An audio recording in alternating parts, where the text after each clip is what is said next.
All right, everybody, thanks for having me at your React Native meetup. This is actually my first presentation outside of Groupon for React Native, so I'm pretty excited. I've been working on React Native here at Groupon for about 8 or 9 months now, but it's all been very experimental in nature. We really didn't know if React Native would suit our needs, so this is the first time I get to talk about it, so I'm pretty excited. As a word of note, I don't know if anyone here has a lot of motion sickness, but remember, if you do get sick, you can always just look down at the ground. I did say that if anybody does spew in their chair, I will turn off all the GIFs or GIFs, however you want to say it, and turn it off. I don't know if GIFs or GIFs or GIFs. I might just say GIFs because I know that's obviously wrong. Outside of GIFs or GIFs, it's anybody's guess. So I'm going to be talking about enterprise scale React Native apps and how we're thinking of handling it here at Groupon. Again, this is all very experimental for us. If I committed any more to it than experimental, the lawyers would fire me tomorrow. So I have to reiterate experimental over and over again. This slide is just to make everybody a little bit sick. It actually has no purpose. Yeah, that's all it does. So about me, again, my name is Shaheen Ghiassy. This is my favorite GIF ever. If you're in the chat room with me, you can put parentheses Shaheen, and that is what the GIF will be. And again, I know GIF is pronounced horribly wrong. But, I want to say that I'm hopefully going to talk about a lot of cool stuff here tonight. And everything that I'm talking about was built by these amazing people up here. So even though I'm the one who's talking, they really deserve all the credit. And just really quickly about me, I have taken a bunch of different stacks to production. So, I started out in graphic design and just did HTML5 and CSS. I've taken Backbone and Ember to production, also LAMP stacks to production, Node.js APIs, Objective-C apps, and now React Native. So really for me, I've seen a lot of patterns that work and what doesn't work and what can scale, and that's what really this talk is all about. Before we get into the talk, I really just want to say that I'm extremely impressed with React Native. We love React Native here at Groupon. And is the mic been off this whole time? Wow. Yeah. Yep. Turn it on. All right. So we really like React Native here. I came into React Native, I was assigned to investigate React Native by a guy named Mike Burton about a year ago, and I didn't want to like it. I had built HTML5 apps in the past, and I'd been burned really badly on the promise that HTML5 would democratize platforms over and over. And I specifically was assigned to make an HTML5 mobile app for Android and Safari. And it was terrible. It was a terrible experience. I could get it, it would be half performant on iOS 4, and then my QA person would come to me and tell me that on Android 1.2 ice cream sandwich froyo that it didn't work, and when you scrolled up, the button appeared twice. And I was like, well, I don't know and I don't care. And it was a terrible experience. So when React Native came out and they were promising cross-platform compatibility, I was like, yeah, whatever. So I wrote down a list of everything I hated about my experience in the past, and then I sat down for a month and tested React Native and said, can it do this? Can it do that? And we hit some roadblocks.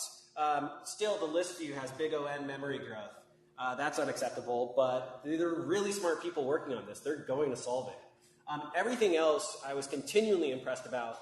At the end of the day, we were producing high-fidelity apps in half the amount of time and pushing the envelope.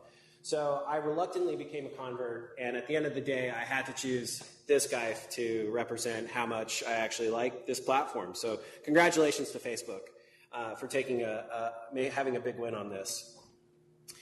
But the big bet that they actually took, and this is how I think about it, is they took a real big bet on JavaScript core. Like if you look at the underlying technology that powers React Native, what they actually did is they said, here's this JavaScript core that was released by Apple, and then they ported it to Android, and they said, we can take a bunch of JavaScript and we can have Babel transform it, we can shove it in this core, we can have every message be a JSON pass between native and this JavaScript engine, and we can produce a high-fidelity API that gives us 60 frames per second. Really? I would have thought that was pretty ridiculous, but They took a multi-million-dollar bet on this, and they won. So we're really excited about JavaScript Core. I think the potentials for JavaScript Core, not inside of React Native, but as an industry, has yet to be realized. And we think we're really big fans here at Groupon about JavaScript Core and React Native. So one of the first questions was so we can build really cool apps here at Groupon with React Native, but will it scale to enterprise? Right? Like, I've got teams in Chicago, I've got teams in Seattle, I've got teams in Palo Alto and Tokyo and Germany. They all want to work on this full time. It'll never stop. We have 200 plus engineers, varying levels of knowledge about JavaScript, about React Native. How much abuse could this technology take and still be performant and still give us reliable results? This is an untyped language. You can introduce typing, but JavaScript, which is one of my favorite languages, is an untyped language. And it's prototypal, so you can change the environment with one line and ruin everything. Does that scale to 200 engineers? I don't know. So we asked the question, could we do multiple cores? What if we built an app with 2 JavaScript cores? What if we sharded the app? Is that a good thing or is it a bad thing? You know, and what I really like about these meetups is that we're all just playing around in the kiddie pool. Like, we have no idea. We're so on the cutting edge that we don't know the answers to these questions. But the fun thing is that we're all sitting here playing around with the questions. And that's what Silicon Valley is, right? That's why we're awesome. So obviously, I'm a bit biased. The rest of the conversation is going to be what I discovered about using multiple cores and if this is a good thing. And I'm going to go over that right now. One quick caveat is a lot of the benefits of using multiple cores really applies to enterprise scale apps. If you're running a small application or have a nimble team, that's awesome. Those are the best teams and they're the most productive teams. You know, having 5 developers who trust each other working on a monolithic app is probably one of the best developer experiences you can have. You can produce high quality products. But that's not what we're talking about here. We're talking about 200 engineers around the globe working on an application 24 hours, abusing the code, trying to meet deadlines. You know, whatever you can throw at it. Does resiliency, can it last over 5 years? If an enterprise rewrites their entire application on this platform, will it all break down in 2 years? Because we're just about to rewrite all our iOS code, and we're just about to rewrite all our Android code. If we're going to rewrite this in React Native, or we're going to have to rewrite it again, that's a really big investment. So what we wanted was 50 plus engineers, globally distributed, with a resiliency target of 5 years. I don't want to rewrite this app in 5 years. If I have to write this and then something else comes out in 2 years or the whole thing collapses, then I'm not interested in React Native for enterprise scale apps. Okay, so that's the caveat. So again, why would you want to break down applications into multiple cores? It's kind of a crazy concept. So the first thing is performance. At Groupon, we have very strict targets for what the user first sees. And I think at Facebook they have that too, right? You want to show your user the first thing immediately. We want to show them the deals. And so we need to show that to them within 1.8 seconds, 2 seconds, or something like that. So if our entire application, and again, think about 5 years of JavaScript development, tons and tons of code. We're talking in the future, not right now. If we put that all in a single core, that all has to get interpreted, that all has to be loaded in memory, that all has to get syntax checked, and then it has to boot up. That's going to take a while. So what if I shard it horizontally? What if I built 2 apps and I had a starting screen that was really just about showing the deal as fast as possible, and then once it was showing and I had a couple images, then I could lazy load the rest of the app? Well, that didn't sound so bad. I mean, that's a pretty good use case for having 2 cores. You know, I don't know what the answer is for how many cores, but 2 seems good. I like 2. Another really cool thing about multiple cores is that each core gets its own thread. So developers get to write single-threaded code, but as we add more cores, the system as a whole becomes multi-threaded. So I get more performant over time without increasing complexity. A single developer, or maybe a couple developers, can maintain multi-threaded code for 5 years. That's easy. But 200 developers maintaining multi-threaded code over 5 years that don't work in the same office, don't speak the same language, and have never talked, that code's going to die. But this is actually a way, if I shard vertically, this is a way for me to guarantee multi-threadedness over multiple cores, but all the developers only write a single-threaded code. So that was kind of another one. That was cool. Crash protection. This was a great GIF, but I cut it out because Daniel said he was going to spew if he saw the full thing, but I reject that now. I think it should have been bigger. Anyway, so crash protection is also a really great thing. If there's a syntax error let's say we built an app with 4 cores. So at Groupon, we have, kind of the home screen, deal details, and checkout, and then we have an optional search. Maybe users go here or they don't. So let's say we had a syntax error that caused an exception on boot. If that happened and I had one single core, every time you booted up the app, it would crash immediately. And even if I had code push or some type of hot reloading of code in the background, if the app crashes immediately, it'll never have time to download the JavaScript.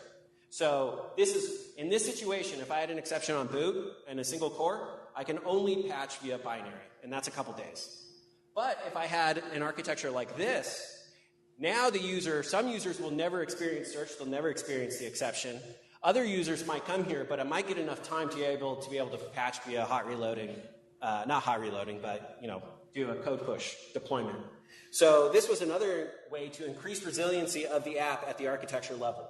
Because we'd all like to say that, we'll never ship something that, we have a bunch of checks in place for our enterprises where we wouldn't ship something that crashed on boot, but it happens. So we need architecture in place that protects us from it, right? How terrible would it be if the internet crashed on boot every time somebody put a comma in the wrong place? It would never work. Another great thing about multiple cores is the level of encapsulation. Each core is a private runtime environment that cannot be broken. That blows my mind. We have closures, we have modules in JavaScript. Those can all be, you can break all of those, right? You can always go to the global object. You can go global.Shaheen equals this, and I've broken your closure. You can do a one require statement that changes your complete runtime environment. So it overrides, keywords, it overrides expectations. But if they're in multiple cores, one core cannot impact another core no matter what. Just can't happen. So the level of encapsulation you can get, like if you want to start modeling things based off products or teams or however you want to do as an organization, this provides amazing levels of encapsulation. It also makes testing awesome. Right? Like we have this problem here at Groupon where, let's say we want to test checkout, and it's the third screen. Checkout's really important. That's where we earn money and pay my wage. So what we have to do is we have UI automation tests, and what they do is they go to the first screen, they click on a deal, then they go to deal details, they click on the buy now button, and then they end at checkout, and then they start doing their test. That's been about a minute, so now I've added a bunch of time for testing. Also, they had to make sure they clicked on the right deal to make sure that the state at the checkout was what they wanted. And so they're navigating all this stuff. But what if checkout was its own core? Well, now that's an isolated container. I can just bring that up initially. I don't need to navigate the entire app because I've just brought this core out, and now I'm just testing it on its own. It has nothing to do with what preceded it or what came after it. It just has its API. I bring it up, and I can just hit it with as many tests as I want. And I'm going to show a demo of this. I know this seems a little esoteric, but we're going to get there. And the same mechanism that makes testing awesome makes deep leaking elegant. Navigating to checkout, taking a notification, and then trying to navigate to checkout. I don't know about other apps, but usually that's terrible, terrible code. Because we write the app, and then we figure out, I have this push notification. How do I even get there? And some person created this weird object, so I have to go and hydrate this object and conform to the initializer and initialize it, and then maybe kind of get there. And it's meta level code, but it's living at the app level. It's bad. Now the same mechanism that allowed me to test checkout really easy allows me to just pick up checkout. I don't need to go to google.com before I can go to Amazon. That doesn't make any sense. And I don't need to go to deal details before I go to checkout. I just go to wherever I need to go. So there's a lot more here, and we can't go into it. We're limited on time, but one of the great things is that another one of the patterns here is that we get to kill the monolith and we get to reduce software's diseconomies of scale. There's a lot packed into those two sentences that I can't get into. But we're big believers. Well, we're not big believers. I mean, we're experimenting with this technology a lot. And what we're announcing today, we're not open sourcing it, unfortunately, but Groupon has been working on a framework called React Capacitor, based off of, obviously, the Flux capacitor. And what it allows is for the management and orchestration of containers. So if you want to build a 2-core, 3-core, 5-core, 100-core app, you can do that using React Native or any Angular native, dare I say. We are JavaScript agnostic. And build multi-core apps to get the benefits that we talked about. And so I want to give you a demo of that right now. So let me give you a quick demo, and then I'll be done. Hopefully the demo goes well, because live coding is always interesting. Can you guys, am I still on this mic? Yep, sweet. So here I have this app, and let's go ahead and run it right now in its current state. So this is going to be pretty much a traditional React Native app. That all comes up. Awesome, I didn't start my... Got to boot up Packager. Just know that every time I get an exception, my heart just jumps into my mouth, and then I'll hopefully figure it out.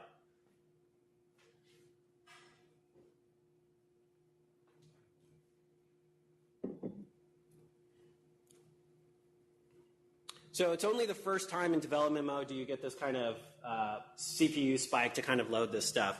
But here I have a traditional React Native app. This is a list view of deals, pretty standard for Groupon. And now let's say that I want to, when I click on it, well, not that deal. That's we have interesting deals here. So when I click on this deal, I want to go to a deal details page and be able to buy this.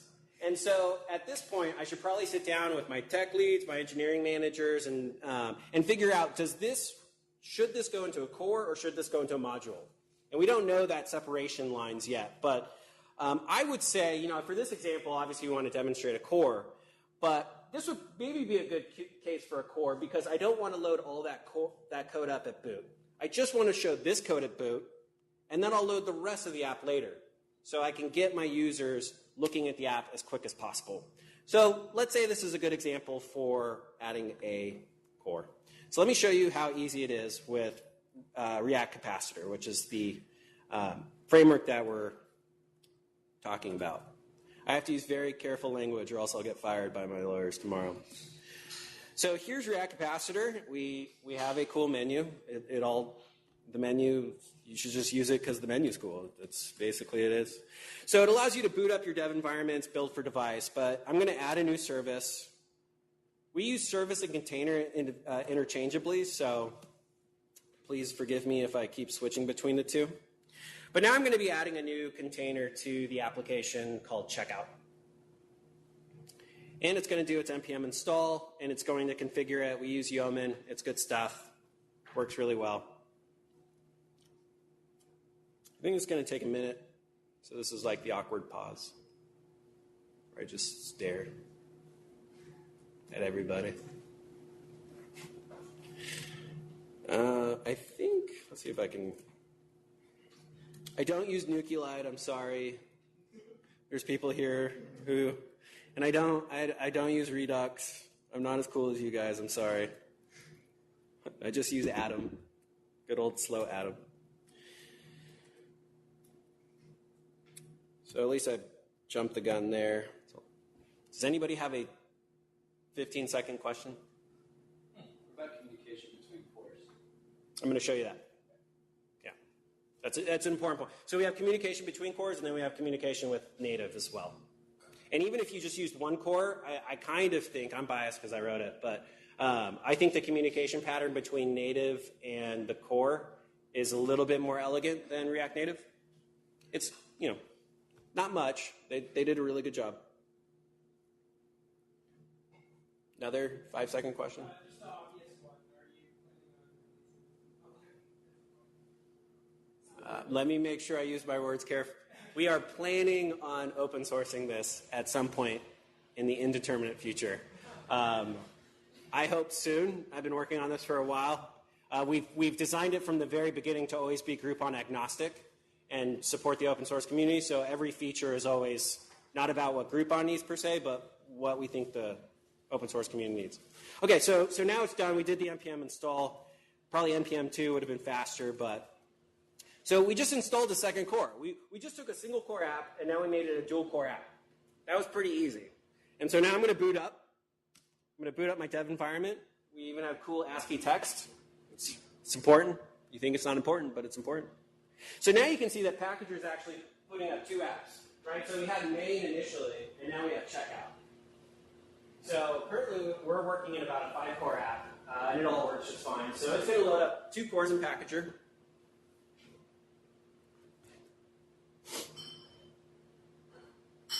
And I'm waiting for the all go in cool ASCII text to let me know that it's all, there we go.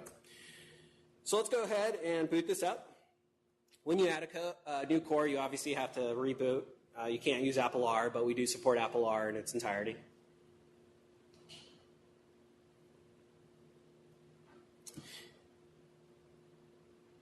So now that we have 2 cores, what I did is I went into the card.js file.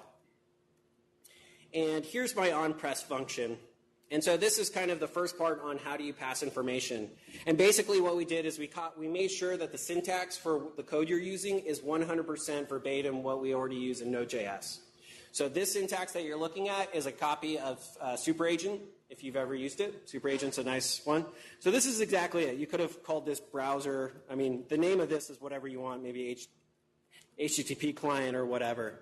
I'm just calling it server right now. But it's a server.show. I'm using the RN protocol, and I'm reaching out to the checkout container. And this is just a route. And .send is what we use to include things in the body. And then I have my end response. So a show, so here you could do this could be a GET request, a PUT request. What we want is RESTful design. A show, this is the one deviation, is basically a href, right? So when you do an href in an HTML browser, that's a GET request with a browser switch of the window. And that's what show is. It's a GET request with a browser switch of the window. So when I do this and come here in the simulator and click, I now just went to a new core. So instantiated the new core, did the server.show, and now we just navigated really seamlessly. So let's talk about how do we pass information. In this request, in the body, we put in a dictionary that had this.props.deal. And so what we want to do is on the receiving side, grab that information. And again, these are 2 private runtime environments. They cannot talk to each other. There is nothing that a developer can do, no matter how malicious the code, to disrupt or access one of them. So they have to go through the proper routes. And that is really great when you're talking about 200 plus engineers working on a project, when they have to use defined interfaces. So let's talk about how to do that. And I'm going to cheat again and just copy and paste some code because I'm not brave enough to do this live. But I will talk to you about the diffs and show you. So here, real quickly, all I'm doing in the view is I just added a onPress for the back. So I wanted to show you how going back would work. It's just server.back. That's pretty simple. And let's talk about grabbing information. And, oops, sorry.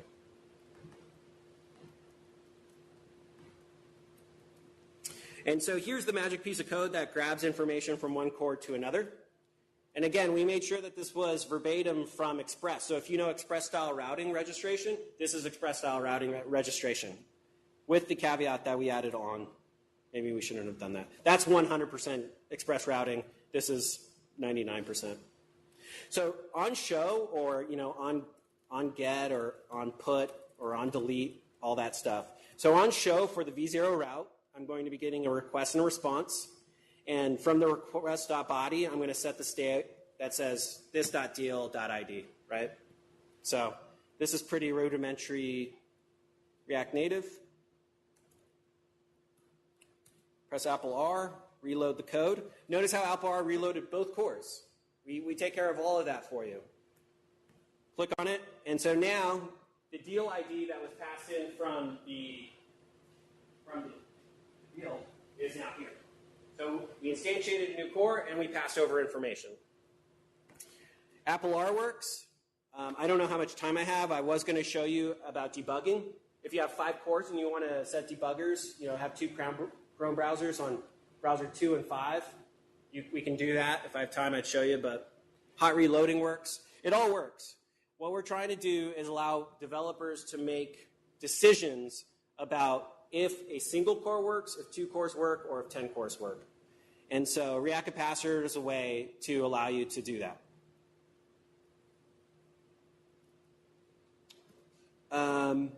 Real quickly, I'm going to show one last thing. Let's go back to testing. App delegate.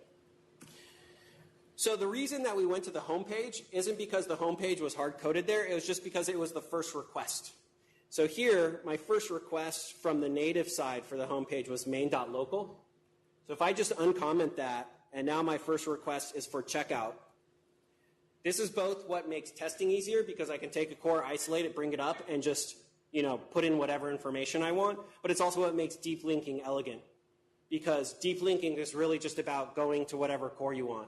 I don't have to navigate all this existing infrastructure. It's just kind of a bunch of different websites, and I just point my browser to whatever website I want to go to using a metaphor per se.